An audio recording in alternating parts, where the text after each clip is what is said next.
안녕하십니까. 오늘은 좀 얕은 수준에서 성신양회를 한번 볼게요. 성신양회를 보는 이유는 그냥 친척 동생이 시멘트 회사 괜찮은데 있냐 물어봐가지고 성신양회를 보기로 했습니다. 그럼 잠깐만요. 이거 좀 근데 솔직히 내 캠이 필요 없죠. 아씨 나 캠 이것 때문에 끌게요. 이거 공간이 안 맞아가지고.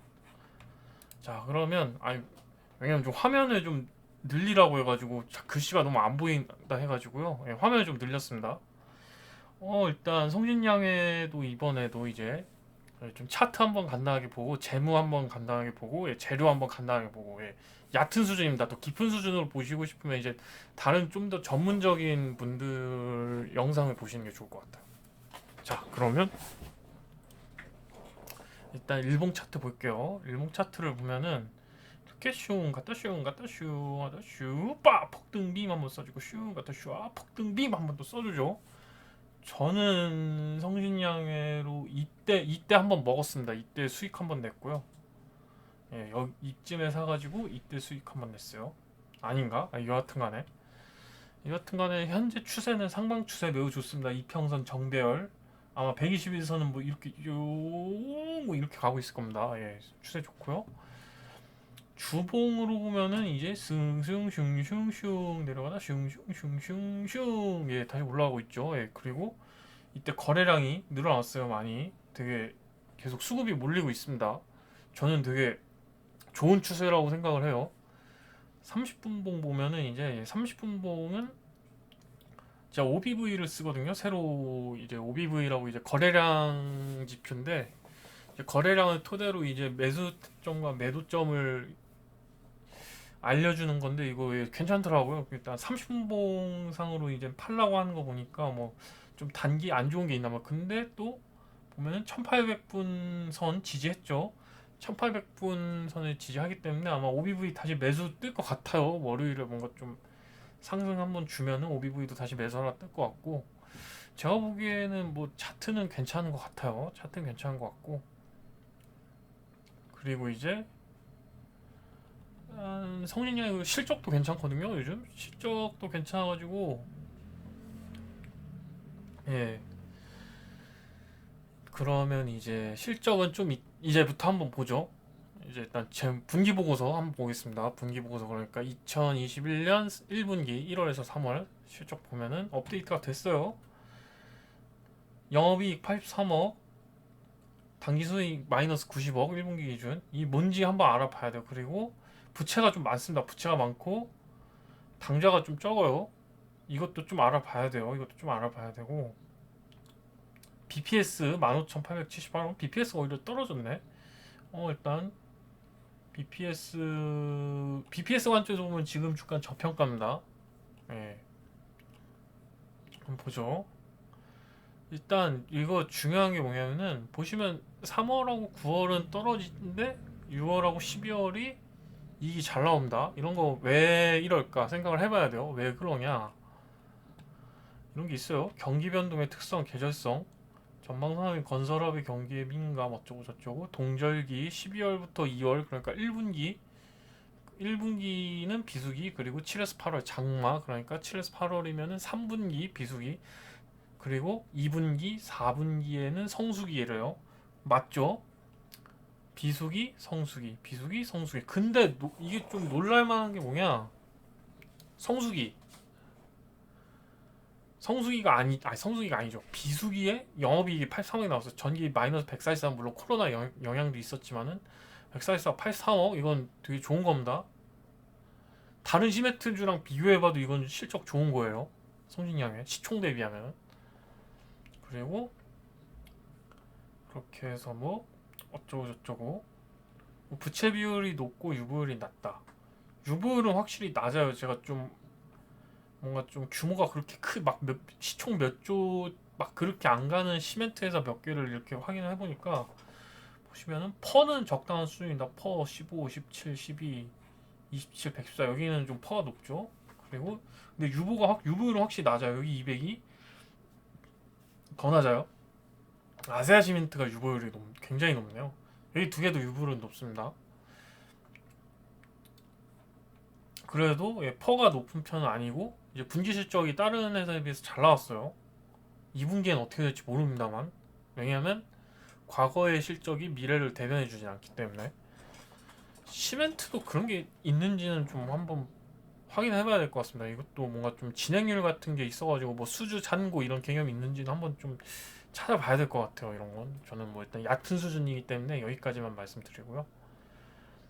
그리고 연결재무제표로 보면은 이제 차입금의 정체가 뭐냐, 왜 여기 부채 비율이 높냐 보시면, 단기 차입금이 317억이죠. 작년 동기는 314, 아니, 죄송합니다. 3,179억, 엄청 많아요. 3,137억 작년에. 유동부채가 좀 더 늘었죠. 180억 정도 늘었습니다. 예, 이거 부채가 늘어난 건 뭐 좋진 않은 거예요. 근데 그것도 중요한 거거든요. 이제 뭐 장기 투자를 할 거면 부채 비율이 중요한데, 이제 이제 뭐 스윙을 돌린다 아니면 뭐 몇 달 정도 한다 하면 사실 부채 비율이 그렇게 중요하지 않아요. 뭐 부채 때문에 당장 뭐 망할 수준 아니거든. 근데 그러면은 오히려 부채 규모보다도 이자 보상비를 확인해야 돼요. 이자가 얼마나 되는지, 그 영업이익으로 이자를 갚을 수 있는지 그거를 확인해야 됩니다. 물론 시멘트 회사는 1분기는 영업 손실이 많이 나기 때문에 그게 큰 의미는 없거든요. 사실 다른 데 볼 땐 그렇게 큰 의미 없는데, 성신여에 보면 분기 영업이익 났잖아요. 82억 연결 기준이긴 한데 개별도 뭐 비슷하더라고요. 찾아보니까 80 몇 억 정도. 근데 금융비용 31억, 영업이익 82억 좋죠. 이거 아주 좋아요. 이거 갚고 나면 사실 이자 보상 배율이 낮다고는 할 수 없거든요. 그냥 일반적인 회사로 보면 낮다고 할 수는 없는데, 시멘트 회사가 예, 성수기와 비수기가 뚜렷한 걸 생각하면은 좋습니다. 이 흐름 좋고, 전 143억 손실 났는데 지금 82억 이익 났어요. 좋아요. 좋고, 이제 근데 좀 의문인 게 법인세 비용이 195억이나, 네, 195억 맞죠? 195억이 나와가지고, 이게 좀 이상했어요. 왜 법인세 비용이 이렇게 많이 나오지? 이게 영업이익이 뭐 어쩌고저쩌고 해도.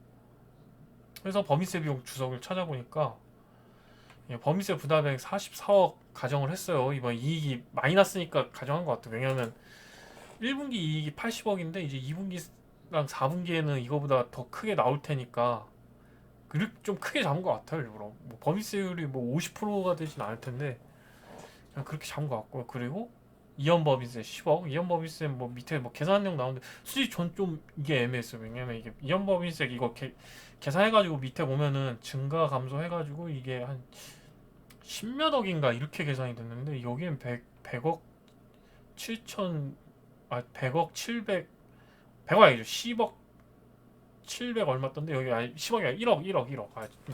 죄송합니다. 단위가 자꾸 헷갈리네요. 여하튼 간에 좀 의아하긴 했는데, 예, 그 부분은, 예, 저도 좀, 그 부분은 제가 좀 부족한 감이 있네요. 여하튼 간에 이제 법인세 부담액은, 근데 사실 뭐 당장 중요한 건 아닙니다. 왜냐면 법인세 내는 건 뭐 사실 중요한 거, 법인세 내는 건 중요한데 뭐 이거 어차피 1년치 가져간 거니까 뭐 당장 크게 나온 거 이거는 중요하지 않아요. 뭐 연말에 어떻게 될지 몰라. 다만 이상한 건 이거다. 거기가의 단기 법인세 단기 조정이 과거 기간의 단기 법인세니까 과거의 법인세를 2021년 1월에서 3월 사이에 조정했다는 건데, 보통 이게 어떨 때 뜨냐? 세무조사할 때 나와요. 세무조사하면 이제 그 나오 그 과거 거를 단기에 법인세 비용을 넣거든요. 왜냐하면 그렇게 안 하면 재무제표 제작성을 해야 되니까. 이제 세무 신고는 이제 수정을 하는데, 그 뭐라 그러지? 그 신고서 자체를 수정을 해서 재신고를 하는데, 그러니까 수정 신고를 하는데, 재무에는 이제 정기 재무제표 제작성을 해야 되니까 그렇게 안 하고 그냥 이렇게 넣거든요. 단기 조정상 넣고 이제 이익잉여금에 반영하고 그런 식으로 하는 경우가 많은데, 근데 세무조사를 뭐 했다 뭐 그런 게 없었어요. 뭐라 그래야지? 뭐 그런 뉴스 기사도 없고 뭐 공시에도 따로 세무조사 관련 내용이 안 나와. 사실 잘 모르겠어요. 왜 이게 생긴 건지. 여튼간에 뭐 뭔가 뭐 고지가 날라왔던지 뭐 했으니까 낸 것 같고, 뭐 제가 뭐 일시적인 걸로 보여요. 이게 뭐 파고 파니까 이 지금 140억 나왔는데 2분기에 140억 더 나오고 뭐 1년 지나니까 막 1000억 나오고 뭐 그런 것 같진 않습니다. 제가 보기에. 예, 그런 건 아닌 것 같고요. 사실 이것도 이제 영업상의 악재, 그러니까 주가에 뭔가 영향을 미치면 악재는 아닌 것 같아요. 법인세 비용이. 예, 제 생각엔 그렇고요.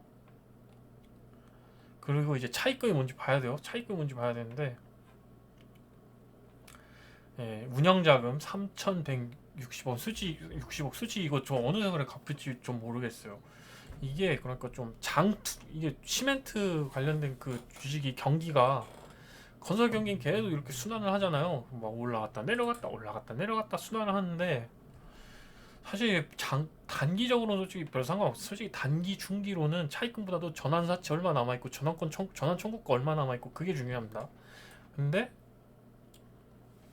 이런 차입금은 이제 이거 이 계속 나잖아요. 갱신할 수 있어요. 이 단기 차입금 그냥 장기 차입금 보는 게 제가 보기엔 타당할 것 같거든요. 실무를 해본 입장에서. 근데 장기로 보면 이 부채 규모가 영향을 미칠 수가 있어요. 예, 그래가지고 좀 그 부분이 우려가 되고 물론 이제 담보는 이제 보시면은 유형 자산이 엄청 많거든요. 아 이거 사실 자산은 없는데 찾아보시면 유형 자산이 되게 많아요. 그러니까 유형 자산 담보로 대출 받았을 겁니다. 예, 근데 여튼간에 다시 여기 장기로 볼 땐 부채 규모가 좀 크지 않나 전 좀 우려가 됩니다. 그래서 저는 이제 한 스윙으로 돌리는 건 괜찮은 것 같아요. 뭐 한두 달 정도 내로 한두 달 뭐 적어도 예, 그 8월 아니 2분기 실적 발표 8월 중순 2분기 실적 빵 터져가지고 뭐 그렇게 보기엔 좀 괜찮을 것 같거든요. 근데 예, 부채가 많은 거는 좀 눈여겨봐야 돼요. 그래도 이제 그건 좋습니다. 전환권 청구해가지고 갑자기 유통 주식수 막 600만 주 늘어나고 뭐 그럴 일은 없다는 거. 예. 최근에 주가가 올랐으면 전환권 청구하기 딱 좋거든요. 근데 보시면은 희석성 잠재적 보통주가 없으므로 희석 주당 손익은 기본 주당 손익과 동일하게 이거 전환권 청구할 게 없다는 거예요. 예. 그러니까 갑자기 괴롭힐 일은 없다는 겁니다. 단타 치기에는 안정적인 주식이에요. 단타 제가 말하는 단타는 아니고 그냥 뭐 스윙이나 뭐 제가 말하는 단타는 진짜 무조건 일주일 이내 뭐 하루에 막 거래 몇 번씩 하고 데이 트레이딩 수준의 단타 말씀드리는 거고요. 그 이제 재료를 한번 알아봅시다. 재료가 뭐가 있나? 사업의 내용 해가지고 시멘트, 레미콘, 기타. 뭔가 모양새가 그렇습니다. 이제 성신양회 이제 주요 이제 메이저 성신양회 입장에서 메이저 계열사는 이제 막 시멘트랑 부산물 이제 주요 사업하고 이제 자회사들 막 몇 개 꼬셔가지고 막뭐 서비스 카페도 하고 베이커리도 하고 좀 뜬금없잖아요. 무슨 시멘트 회사에서 무슨 비즈니스 컨설팅 뭐 별거 다 합니다. 이거 제가 보기에는 모회사에는 그냥 주력 사업에 집중하고 자회사로 자아실현하는 그런 느낌 여러 개 있어요. 그런 회사 많이 있어요. 찾아보면 좀 그런 느낌입니다. 그러니까 막 자기 시멘트 산업 하는데 막 뭐 이것저것 하면은 뭐 공정위 이슈도 걸릴 수가 있고 아니면 뭐 좀 조잡하잖아요. 그러니까 자회사 뭐 인수해서 너 이거 해, 너 저거 해, 뭐 그런 식으로 하는 그런 감이 없지 않아 있습니다. 근데 뭐 사실 여기 테마는 이제 시멘트랑 뭐 좀 더 하면 레미콘 뭐 또 다 건설 경기 많이 타는 주식 종목이고 이제 이거랑 이제 뭐 엮으면은 이거랑 이제 엮을 수 있는 게 건설, 토목, 뭐 SOC, 사회간접자본 그리고 또 뭐 있지? 뭐 좀 지역적으로 보면 뭐 고속도로 공사, 뭐 철도 공사, 철도가 해당되나? 철도가 시멘트 많이 해당되는지 잘 모르겠다. 그리고 이제 뭐 좀 더 나가면 이제 남북 경협 뭐 이런 걸로 묶일 수 있고요. 시멘트 사업 부분 뭐 설명 나오죠? 어쩌고 저쩌고. 아 이거 좀 예. 아 좀 뭔가 좀 실수가 있었던 것 같아요. 공시할 때. 예, 뭐 이런 건 저는 뭐 그럴 수도 있지 하면서 넘어갑니다. 저도 솔직히 공시할 때 실수 좀 해가지고 예, 실수할 뻔한 적이 좀 많았어가지고 뭐 어떻게 뭐 잘하긴 했는데 넘어가고 레미콘도 뭐 이런 식으로 나와요. 어쩌고 저쩌고 뭐 이런 뭐 다양한 게 있고 그리고 이제 내년 대선 있잖아요. 뭐 대선 하는데 뭐 SOC 많이 한다. 그럼 뭐 대선 테마주가 되기도 해요. 근데 이건 이제 성신 양해만 되는 거 아니고 이제 시멘트 주들, 건설 주들 뭐 이렇게 묶여가지고 예, 많이 됩니다. 대선 테마 될 수도 있고요. 그리고 이제 뭐 시멘트 매출액이 절반 이상이죠. 전체가 이제 2천억인데 그 중에 시멘트가 1,300억 예, 많은 비중을 차지하고요. 그리고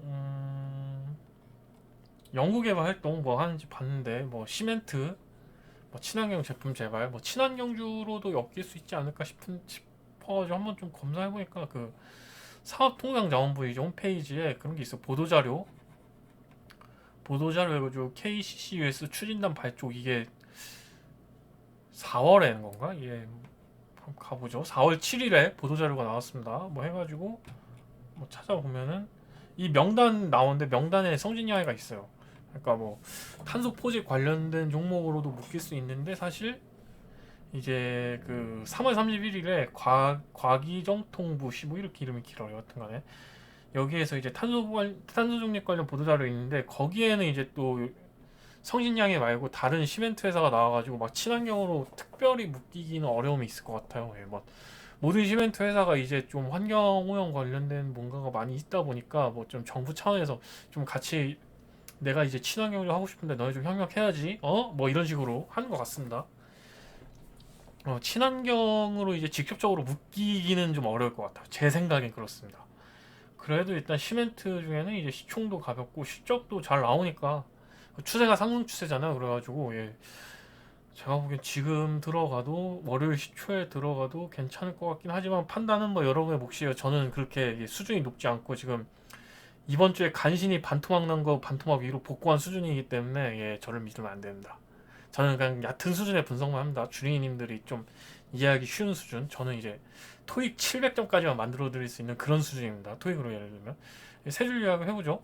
일봉 추봉으로 보면은 이제 추세가 상승세예요. 30분봉으로는 OBV 이제 매수 관련돼서 이제 이제 거래량 기반으로 이제 매수 사인 매도 사인 내는 건데 이거는 이제 매도 사인 나죠. 저는 괜찮게 본다. 그리고 재무적으로 부채가 많은 게 장기적으로 영향을 줄 수 있지만 단기 중기에 타격을 줄 만한 뭔가는 없어요. 이자를 잘 갚고 있으니까. 그리고 재료는 이제 시멘트 사업 위주로 엮이고 이제 토목 건설 뭐 다양하게 엮이지만 시멘트 외 테마에서 딱히 대장이 됐으면 잠재력은 없어 보이고요. 뭐 SOC 대장, 뭐 건설 대장, 뭐 이러기는 어려워 보이고요. 대신에 시멘트 종목 중에서는 이제 좀 두드러지는 모습이 있다. 저는 일단 이 정도로 봤습니다. 예. 그러면 예, 성진 양회 종료하고 다음 주에 또 새로운 종목으로 찾아뵙겠습니다. 그럼 이만.